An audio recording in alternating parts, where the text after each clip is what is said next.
recording for Kids First. Today I'm so excited I get to talk to Reed Howard and his new documentary, Dads, that his sister directed. So hi Reed, how are you? And congratulations on becoming a dad. Oh, well, thank you. Thank you. Yeah, no, pretty exciting, pretty crazy. Yeah, I feel like the role of the dad, I feel like moms sometimes get more recognition than dads. It's kind of a cliche, I don't know. But do you think that's true? Maybe it's because mothers carry the baby or because they give birth, but Yeah, well, definitely, I would say for sure they do substantially more in actually creating the baby and kind of giving birth. So I think it's just kind of natural for kind of all society to kind of put more of an emphasis on moms. And I think that's kind of why my sister wanted to make this movie, because it wasn't in any way to be against moms, but what she wanted to make sure that a role of a dad is an important role, and she just wanted that highlighted. And I know that, while my mom was really important to both me and Bryce, my dad was a huge figure in our lives. And then my grandfather, my dad's dad, was very, very hands-on with my dad. And so we kind of, I guess in our family, the dad role is just as active as the mom role when it comes to being a part of the kids' lives and them growing. And so I think Bryce just kind of wanted to highlight that, in a society that doesn't always. yeah, and your dad is very well known for his amazing films and everything that he's doing, but he also had to balance that with his personal life and his family life, and he did that so well. So how do you think he was able to balance the two different lives that he had? Right. Well, the one big one was my mom was a huge help in that. So I know this movie's called Dads, but my mom was incredible in the way that, my dad, we would grow up just traveling from kind of all over, wherever my dad was filming his next movie. And instead of my mom just staying at home with the family and my dad traveling around, she knew my dad was a big time family guy. And so every time we moved, even though I have three sisters and it's me, she would like find a house to rent, and she would find new schools for us to get into. And my dad was working so hard on the movie that all that coordinating stuff he wasn't as active in. So he was very active at home. Like he'd be there for us, and and we could go to set and hang out with him. And he was very balanced in that way. But I have to say, my mom was a huge role in the way that it kind of empowered us to travel from whatever country to country, city to city, state to state, with wherever my dad was, which was really great for all of us kind of as a growing experience. That's so sweet. And how did you feel when your sister asked you to be part of this documentary that is about dads? I mean, it's like mind blowing. Yeah, well, so I think my sister at first asked my dad whether or not she could put some stuff from our family into this documentary. My dad was like, that was a hard no. And then she just kind of whittled away at him and got my dad to be okay with doing like an interview. And then she kept saying, I think she even said this to me before, I found out that we were expecting, that she wanted to find a dad that was not a dad yet, and then interview him before, and then interview him after he has a baby. And then it was actually kind of an accident, but my wife Ashley got pregnant, and then Bryce jumped on it right away. She was like, Reed, will you do this interview? It's kind of a cool thing. Granddad will be in it. Dad's in it. And I was like, okay, if you think it'll help the movie, sure. I'd love to do it, because it was a fun thing being able to actually talk with my sister about it. So. That's so nice. And is it true that your dad named you after the places that you guys were conceived? Oh God. Yeah. Yeah, I think that is true. Well, no, that's definitely true. And he's been very public about talking about that, which has followed me my entire life. Yeah. So I'm my middle name is Cross, which is after a street, not that far from here, actually. It was Lower Cross Road, where we had a house.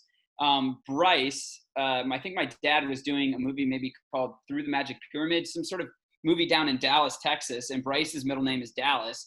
And then my twin sisters obviously have the same middle name, and it's Carlisle, and I think that's the Carlisle Hotel in New York. So Does that not the give you greatest guys thing like to a think about. special meaning to your name? I'm sorry? Do you think that gives you guys like a special meaning to your name? It is a special meaning, but I think me and my siblings sometimes just like to forget about it. No, but it's funny. It's a funny thing, and we kind of enjoy it. Yeah, and the documentary Dads show that dads they're key and they really are partnership. That's what parenting is. What was the purpose, do you think, of making the documentary Dads? Well, honestly, honestly, I think that my sister is like a big time equalist in the way that not only, and I guess you could call it feminist, but she really feels like everything should be sort of equal in society. And, there's obviously a large disparity between men and women in the workplace for how much they get paid. And so maternity leave is a big thing where it's like some companies would maybe shy away from hiring maybe a 27-year-old woman that hasn't had any kids yet because they wouldn't want to give large quantities of maternity leave or deal with.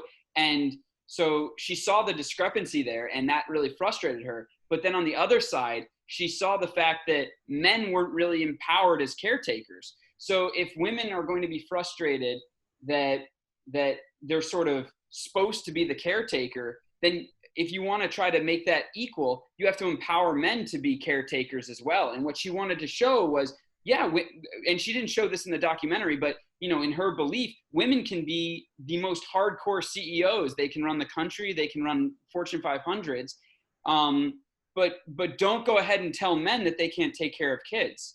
So don't say I'm the mom, so I'm going to take care of the kids. Like an empowerment. No, men can take care of kids too. And I think she really wanted to highlight that men can be wonderful caretakers, and that it's important that men think they should be caretakers, so that women can take care of kids, men can take care of kids, men can go and work, and women can go and work, and like truly a more balanced society. And so I think that was sort of the point of why she wanted to do this, in my opinion.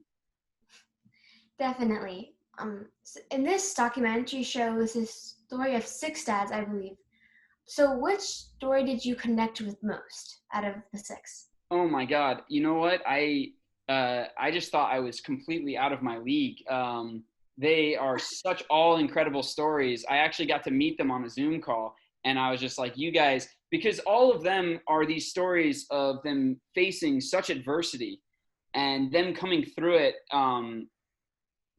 I don't know, with such character, and they're just such great caregivers. They care about their family so much, and I care about my family so much.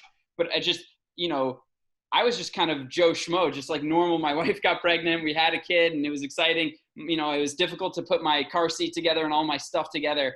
But these guys have dealt with some really difficult things, and they've come through, and they have such great relationships with their kids. And it was really inspiring stories of just amazing fatherhood. So I don't know which one I connected to most. I was really just kind of inspired by all of them. It's so nice to hear. And in this documentary, there's so many big personalities like Will Smith, there's Jimmy Fallon. There's so many big personalities. So do you think it's hard for people to imagine them as fathers? You know what? It's so funny with this whole Corona thing and everything getting shut down, and then all these guys doing the shows from their houses. So this was like the first time that I think these interviews that Bryce did way before this happened, where they would talk about their kids and they talk about themselves as fathers. And then it's so funny that all this shut down. And if you go watch like Jimmy Fallon on YouTube for the last, whatever, 2 months, just his girls are just all over him. So I think if this whole Corona thing didn't happen, it would have been a real shocker to hear these guys, Conan and Jimmy Fallon and Kimmel and all these guys, Will Smith, talking about their kids. But for the last 2 or 3 months, they've all been working from home, and you've kind of gotten to know them as dads a little bit. So it's kind of been cool. Yeah, and from your dad's parenthood, what did you implement from that? Or what did he give you any tips on how to be a father, or how did you Yeah, so I think the biggest thing that he did was, first of all, he like would just lead by example. He didn't give me a lot of tips. He was just a good dad, and I can think back at the things that he used to do that made an impact on me. And so hopefully I can go ahead and do those things that'll make an impact on Aspen. But his one big thing of advice was that there's just going to be all sorts of curveballs. And so whatever you're expecting is not going to be exactly what will happen. So just make sure that you're nimble and that you try to make good decisions along the way. It sounds simple, but that really was his advice. Yeah, so okay, and finally, do you think being a father is a really life-changing experience for you? And what do you think is the biggest inheritance that your children are going to get from you? Oh man. Well, yeah, it's definitely a big life-changing thing, and if no one thinks it will be, then they don't have fair expectations, because it's just, you have a super high level of responsibility taking care of this creature, making sure that it's okay. It's Um, like a mini you running around the house. Sorry. It's like a mini version of you just running around the house. I know, and you got to make sure it doesn't touch too many outlets. But and as far as something that it takes from me, I just want I want her to be happy, and I really believe that for her to have a happy life, she needs to be really honest and hardworking and passionate about something. And so, if I can instill anything on her, it's just those core values of needing to be an honest person, needing to be a hardworking person, and then to have passion, have some direction. And I don't know, if I can get those across, then I'll be pretty happy about it. You can't miss Dads on Apple TV. It's the perfect Father's Day celebration. Reed was such a pleasure to talk to, and make sure to give us a like and subscribe to Kids First Reviews and Interviews. Bye! You are the center of that child's world. Your dad. What is a father? Who knows? If I'm the expert, this whole project is in terrible trouble.